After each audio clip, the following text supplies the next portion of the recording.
Olha, para quem tá ouvindo a gente agora, imagina a seguinte cena. O cais de uma das capitais mais ricas do mundo, debaixo de uma chuva torrencial de novembro. E uma lama absurda, né? Exato, muita lama. E ali, pisoteados por cavalos e por uma multidão em pânico total, estão caixotes de prata que foram tirados às pressas das igrejas. Prataria da nobreza e, impressionantemente, 60 mil volumes raríssimos da Real Biblioteca. Tudo jogado no chão. Tudo.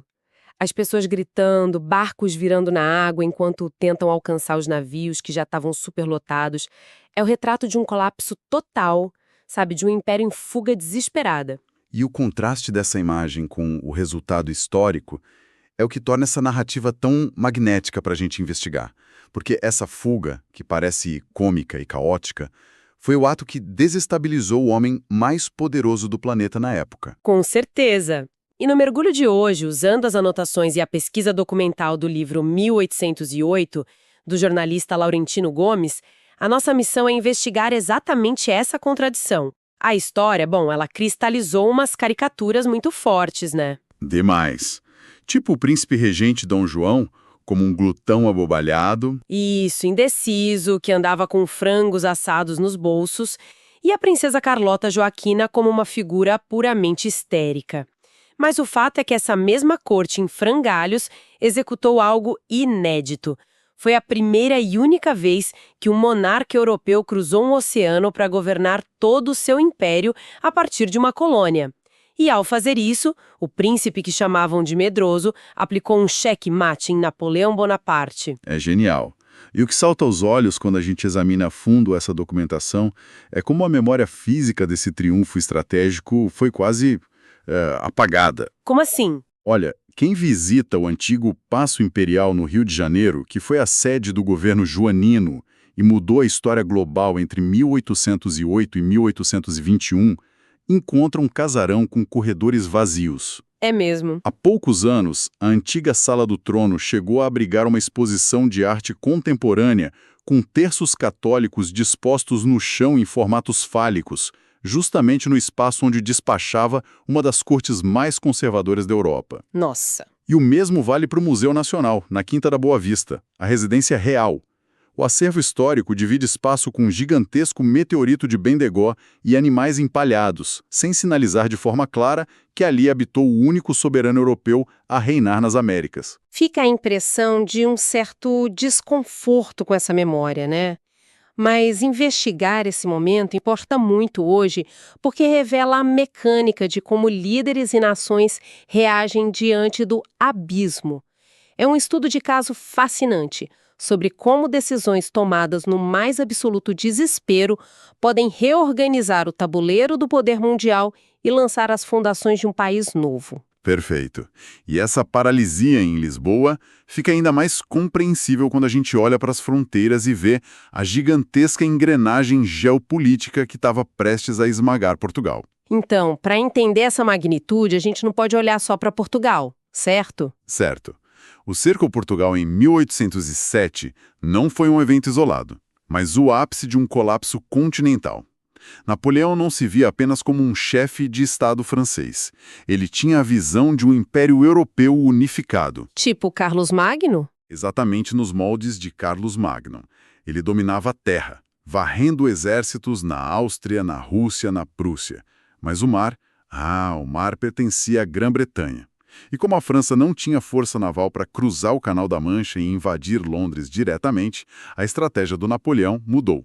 Da força bruta, ele passou para a asfixia econômica. O famoso bloqueio continental. Mas a mecânica desse bloqueio é algo que raramente explicam a fundo pra gente. É verdade. Napoleão decretou que todo o continente europeu estava proibido de comprar ou vender para os britânicos. A lógica era simples e muito cruel. Se a Inglaterra vivia da sua emergente revolução industrial, produzindo tecidos e máquinas em massa, bastava fechar os portos da Europa para que os produtos apodrecessem nos armazéns ingleses. Quebraria a economia de dentro para fora. Isso, gerando desemprego, fome e revoltas internas contra o próprio rei da Inglaterra. E a compreensão desse mecanismo é fundamental, Porque o que é fascinante aqui é como Napoleão estava usando as nações europeias como um gigantesco torniquete econômico. E o problema de Portugal era ser o elo mais fraco e o mais dependente dessa corrente. O país tentava manter uma neutralidade, mas a pressão foi brutal. Uma pressão de todos os lados, né? Sim. A França exigia o fechamento imediato dos portos portugueses, a prisão de todos os ingleses que moravam em Lisboa e o confisco das propriedades deles. Certo, vamos desempacotar isso. Dom João estava essencialmente preso entre um tanque de guerra imparável, que era o exército do Napoleão, e um encouraçado indestrutível, a marinha inglesa. Historicamente, o chamam de medroso. Mas não seria essa indecisão, na verdade, a única tática de sobrevivência possível para um país pequeno e sem exército? Com certeza. E a Marinha Britânica não fazia ameaças vazias. Para entender o perigo real que Dom João enfrentava no mar, é só olhar para o que tinha acontecido semanas antes com a Dinamarca. Nossa, o caso de Copenhague. Isso. A coroa dinamarquesa tentou manter uma frota neutra, mas a Inglaterra, temendo que esses navios caíssem nas mãos de Napoleão, simplesmente mandou a armada para Copenhague. Eles bombardearam a capital por 4 dias seguidos com foguetes incendiários, Quarteirões inteiros destruídos, civis mortos. apenas para garantir que a frota deles não fosse usada contra Londres. E as cartas inglesas entregues ao Dom João deixavam muito claro: Lisboa seria a próxima Copenhague se Portugal cedesse aos franceses. Ou seja, a diplomacia da canhoneira pura. E os ingleses ainda tinham um plano de tomar o Brasil, né? Exato. A ocupação militar do Nordeste e do Rio de Janeiro cortaria instantaneamente o fluxo de riqueza colonial. O Estado português deixaria de existir. Então a solução que o Dom João encontrou foi um jogo duplo de altíssimo risco. É a diplomacia da dissimulação. Porque, de um lado, para os franceses, ele mandava sinais de submissão. Chegou a mandar o Marquês de Marialva a Paris com uma caixa de diamantes riquíssimos para tentar subornar o círculo íntimo de Napoleão. Assinou decretos contra os ingleses. Tudo publicado com muito alarde para os espiões franceses lerem, sabe? Sim. Mas, ao mesmo tempo, na calada da noite, ele estava negociando ativamente a fuga com o Lord inglês Strangford e a esquadra do almirante Sidney Smith, Que já estava ancorada na foz do Rio Tejo com os canhões apontados para a cidade. esperando uma decisão. E o que é fascinante aqui é o brilhantismo tático invisível. Dom João manipulou o tempo. Ele usou a lentidão das comunicações da época como arma. Claro, não tinha internet. Cartas levavam semanas. Uma mensagem a cavalo de Lisboa até Paris atravessava estradas perigosas na Espanha, e a comunicação por navio até Londres dependia dos ventos. Dando respostas ambíguas, Dom João forçava as duas potências a agirem no escuro. Isso desmonta total aquela visão do governante paralisado pelo medo. O adiamento não era covardia, era tática. Se ele lutasse contra Napoleão, o país seria trucidado, como a Espanha. Se desafiasse a Inglaterra, Lisboa viraria escombros e o Brasil seria tomado. A indecisão manteve o Estado vivo até o último minuto. A pressão francesa foi só o gatilho, porque os arquivos mostram que cruzar o Atlântico não foi um surto de pânico improvisado. Peraí, então a ideia já existia? Há quase um século. Já em 1736, o diplomata Luís da Cunha escrevia que Portugal era só, palavras dele, uma orelha de terra encravada na Península Ibérica. Ele sugeriu que o rei se mudasse para o Novo Mundo e virasse o imperador do Ocidente. E o Marquês de Pombal reiterou isso em 1762. Nossa! E nas vésperas da fuga, em 1803, teve o relatório do Dom Rodrigo de Souza Coutinho. Ele escancarou que o Brasil já era o motor da monarquia, não Portugal. Sim, se conectarmos isso com um cenário maior, a análise econômica do Dom Rodrigo tocava na ferida. O reino dependia do parasitismo em relação à colônia. O açúcar, o algodão, o ouro e os diamantes criavam uma balança onde o Brasil produzia e Portugal só intermediava. Portugal comprava quase tudo da Inglaterra, de tecidos a pregos, e pagava com a riqueza extraída do Brasil. 60% do comércio português com os britânicos era pura triangulação. Transferir a corte era garantir a posse do cofre. Mas aí vem um pushback importante. Se o plano já existia há séculos, e o Dom Rodrigo desenhou o cenário em 1803, por que a execução em 1807 pareceu um roteiro de comédia de erros com pessoas correndo na lama? Se conectarmos isso com um cenário maior, de novo, a resposta está na profunda decadência e paralisia intelectual do Estado português da época. O quadro geral da Europa ressalta esse abismo. Como assim? Pensa bem, enquanto o embarque acontecia, Londres pulsava com inovações. Primeiros motores a vapor, ferrovias sendo imaginadas. Na Alemanha, o Iluminismo, Goethe escrevendo Fausto, Beethoven e Portugal. Portugal operava no modelo medieval. Exato. Um modelo de controle absoluto e dogmas religiosos extremos. A analogia que me vem à mente é que Portugal era como aquele herdeiro que ganha na loteria, gasta tudo em luxo e ostentação, mas se recusa a investir em educação ou num negócio próprio. Quando a crise bate a porta, ele descobre que não tem estrutura nenhuma. Perfeita analogia.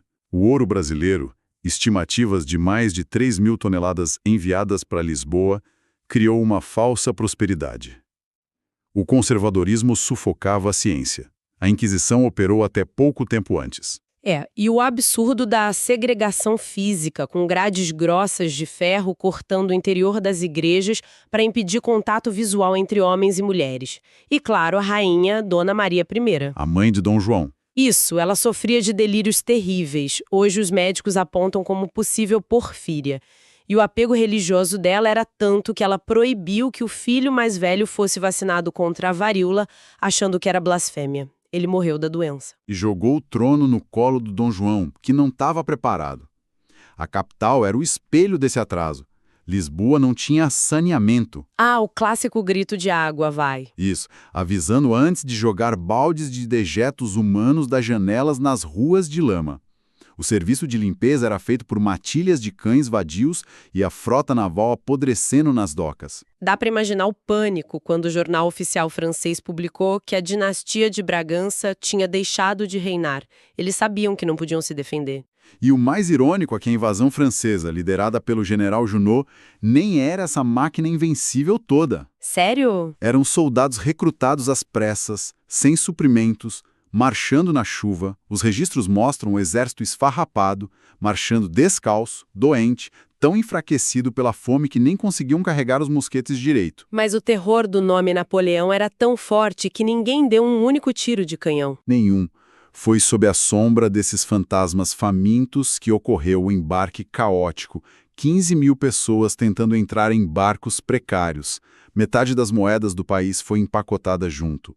E colocar toda essa multidão dentro de cascos de madeira para cruzar o oceano sem refrigeração. As provisões estragaram, a água doce nos barris ficava lodosa, com cheiro de enxofre. A nau Príncipe Real, o navio do Dom João e da Rainha, teve que comportar mais de 1.050 pessoas num espaço minúsculo. E os relatos sanitários reviram o estômago. Sem banheiros, eles usavam as cloacas, que eram plataformas vazadas, suspensas na lateral do navio. O perigo de cair no mar era constante. Ratos e baratas por todo lado. E o escorbuto, né? A falta de vitamina C desintegrava os tecidos do corpo. As gengivas apodreciam, os dentes caíam com um toque. Que horror! Além das epidemias de tifo e infestações de piolhos, mulheres da altíssima nobreza, incluindo a Carlota Joaquina, rasparam a cabeça e usaram banha de porco para sufocar os parasitas. O tenente britânico Thomas O'Neill registrou essa promiscuidade e falta de roupas limpas. Damas dormindo empilhadas com um cheiro insuportável de porão. Enquanto os navios britânicos de escolta, como o HMS Bedford, tinham uma disciplina cruel para manter tudo limpo, com pedra-pomes e vinagre. Recebiam chibatadas por deixar roupa suja. Era a modernidade brutal escoltando os destroços do velho mundo. Exato. Mas a virada narrativa da viagem é o que a gente tem que destacar. Depois de uma tempestade perto da Ilha da Madeira, a historiografia sempre disse que o navio do Dom João foi parar na Bahia por acidente. Aqui é que a coisa fica realmente interessante. Porque até hoje a gente aprende que foi um desvio acidental. Mas usando a lógica, os navegadores britânicos eram a elite, dominavam os cronômetros marítimos, o sextante. É impossível que a maior esquadra do mundo simplesmente tenha se perdido e caído no Nordeste. Isso levanta uma questão importante, né? As pesquisas do Kenneth Lake nos diários de navegação ingleses provam que o mar estava calmo dias depois da tempestade.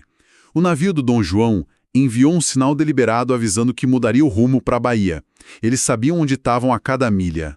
Peraí, então a narrativa de que ele caiu de paraquedas na Bahia é falsa? O homem usou a viagem mais traumática do século para consolidar o poder dele no momento exato de maior fraqueza do Império. Exatamente isso. Salvador era ex-capital. Tinha um ressentimento forte ali, vide a revolta dos alfaiates. Ele fez uma parada deliberada para garantir a lealdade política do Norte e Nordeste. Nossa! E depois da opressiva calmaria do Equador, sob 40 graus, eles encontram o pequeno bergantim Três Corações, trazendo caju e pitanga para a tripulação faminta. A vitamina C salvando a pátria. Mas, politicamente, foi na Bahia que ele apertou o botão que dinamitou o antigo império colonial, né? A abertura dos portos. O colapso do pacto colonial num decreto. Antes, produzir algodão no Maranhão e vender para fora era contrabando. Tudo ia para Lisboa.